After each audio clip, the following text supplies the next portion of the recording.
天正10年春天，甲斐国的天空不再属于武田家。曾经横扫日本中部的甲斐之虎武田信玄早已魂归黄泉，继承其志的儿子武田胜赖，如今正被织田、德川、北条三方大军围困于绝境，四面楚歌，腹背受敌。此时胜赖在新府城中频繁召集军议，真田昌信高呼他和血山美雪、小山田信茂等重臣的忠诚可以助武田家击退100万大军。但参会者们的心里都早已有了其他的心思，胜赖真正的心腹大患不在外面，就在这新府城里。今天我们来聊聊武田家的最终结局，以及这些最后时刻背叛了武田胜赖的武田家最重要的叛臣们的下场。这里是花散里，喜欢这样的内容别忘了先点赞订阅哟。说到背叛了武田胜赖的重臣，最容易想到的应该就是小山田信茂吧。1582年，织田信忠的甲州征伐军势如破竹，为了防止新府城落入织田军，武田军撤退时将其付之一炬。重臣们建议胜赖撤往小山田信茂的盐店城，然而当胜赖一行人到达替子一带，信茂却命令拒绝他们过关，史称小山田巨纳。而后胜赖一行人无处可去，最终在天目山自刃。日本战国的超级名门甲斐武田氏也至此终结。而后信茂做出了看似理性的下一步，也就是向新霸权书城。他前往甲斐上官市的织田军本阵，意图献出人质以求臣服，结果直接被处决。据说织田信忠听到他请求投降时勃然大怒，怒斥他身为武田家臣不尽力辅佐主君，想要投降织田家又不敢讨伐武田胜赖，是不可饶恕的背主之徒，当场下令枯尾吉晴将其处死。虽然信茂的生命到此终结，但是历史对他的批判还没有结束。进入江户时代之后，民间的戏曲和歌谣中，小山田信茂成了背主求荣的典型之一，盐店城也被称为叛主奸党之城。其实当年小山田在川中岛、三方原、长小之战中都为武田家立下了功绩，但是无奈他最后这次的操作实在是黑得太亮眼了。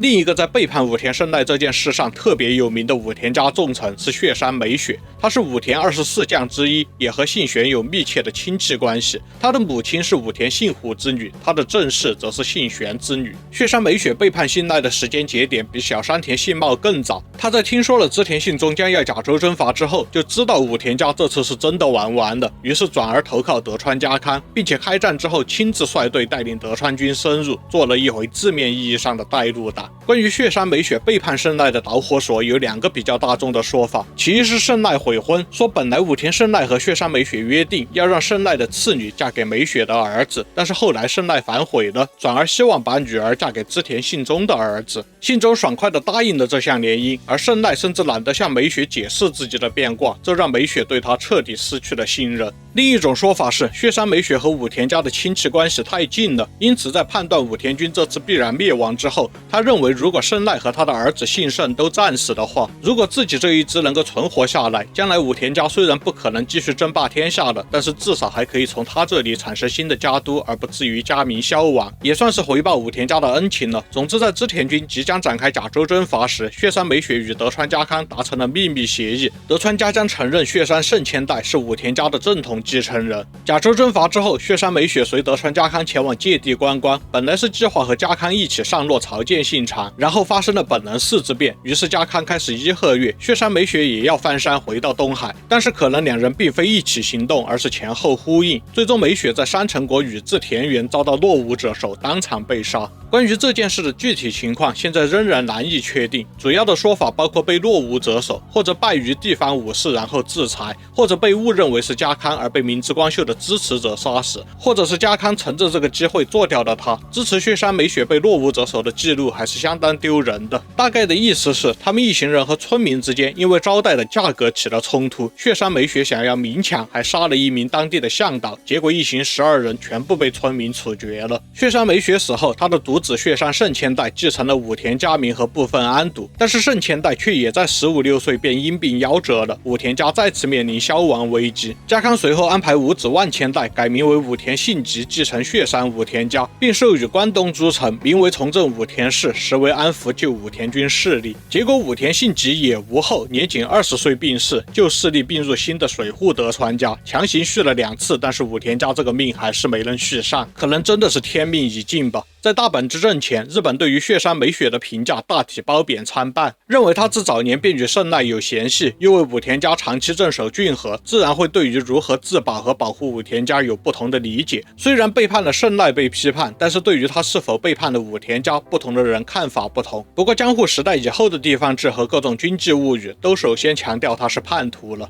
甲州征伐中最早背叛了胜赖的重臣是木曾义昌，确切的说，甲州征伐的导火索就是木曾义昌被织田军策反了。木曾家本来是在木曾地区和飞陀一带发展的武家，后来被武田信玄征服，然后信玄又重新将木曾地区交由木曾义昌治理，义昌娶了信玄的女儿真理吉为正室，并将长子长女送往武田家做人质。天正3年，武田军在长筱之战中败于织田德川联军，双方攻守易势，木曾地区从出击的前线变成了御敌的前线，作为领主的木曾义昌的境遇可以说是一落千丈。尽管如此，义昌一开始还是表现优秀，木曾军多次出兵与织田军的势力交战，一直成功的将织田军抵挡在东美浓地区，作为武田军的西部防线禁止进折。但武田家的衰败已经是个人就能看出来了，宿敌的织田家和德川家都越来越强大，另一侧的宿敌上杉家也是块难啃的骨头，唯一称得上强援的北条家也在关系恶化。对于木曾家这样直接与敌军交战的重臣，武田家提供的资源越来越入不敷出。压死骆驼的最后一根稻草是德川军攻占了高天神城，胜赖弃守了这座武田与德川之间多次激烈争夺的城池，再次重挫了武田军的信心。最终木曾义昌接受劝降，将弟弟木曾义丰送往织田军做人质，宣布与武田家断交。武田胜赖这边当然是立刻下令处死了义昌在武田家的人质。天正10年2月2日，武田胜赖亲率15000大军讨伐木曾义昌，木曾家向织田家求援，双方在鸟居峡开战，最终是织田军成功击退了武田军。信长闻讯之后决定乘胜追击，而后派嫡长子织田信忠率领织田军主要精锐执行甲州征伐，彻底消灭了武田家。战争的过程在以前专门讲甲州征伐的视频中聊过了，这里不再赘述。战后论功行赏，木曾义昌是获得了最大封赏的3个人之一，获封信浓安坛郡和千曲郡。但是真理吉作为武田家的女儿，无法原谅义昌的背叛，与义昌离婚之后，从此在木曾隐居。1590年小田园征伐，秀吉完成了日本统一，并且重新分配诸侯。由于木曾义昌在本能寺之变后，在秀吉和家康之间反复横跳，两边都得罪了。他被从根基深厚的木曾10万担迁为下种阿支户1万担，势力大减之后，义昌的余生相当低调。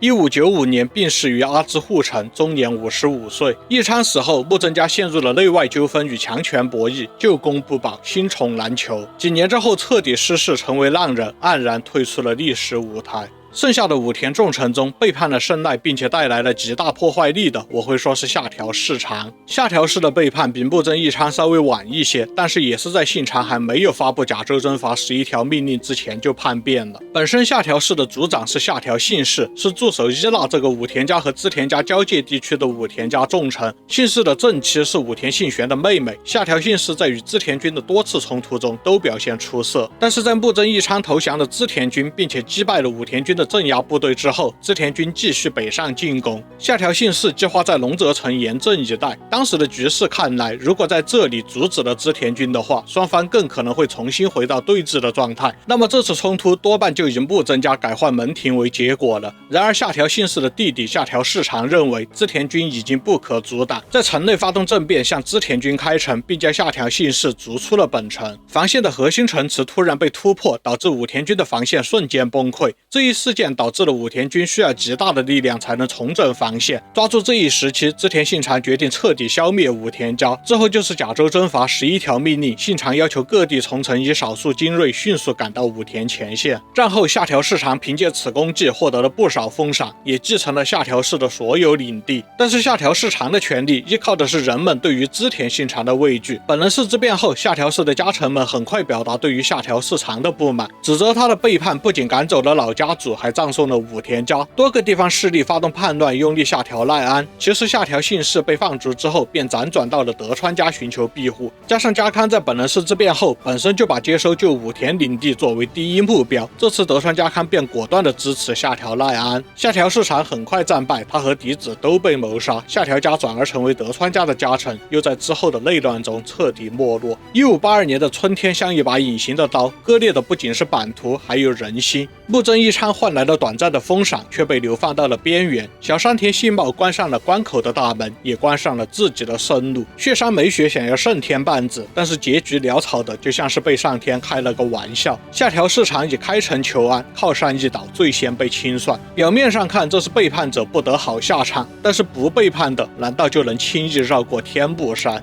小大明哪个不想表里比心，在这微妙的平衡中存活于乱世？但是又有几人能够做到？战国的残酷就在于此，看不懂风向的人借风而行，结果被吹得渣都不剩；聪明人看懂了风向，借风势上天，结果还是难逃被摔死。关键是在这阵风的面前，人太渺小了。都看到这儿了，别忘了点赞、订阅、热推还有硬币啊！我们下期再见。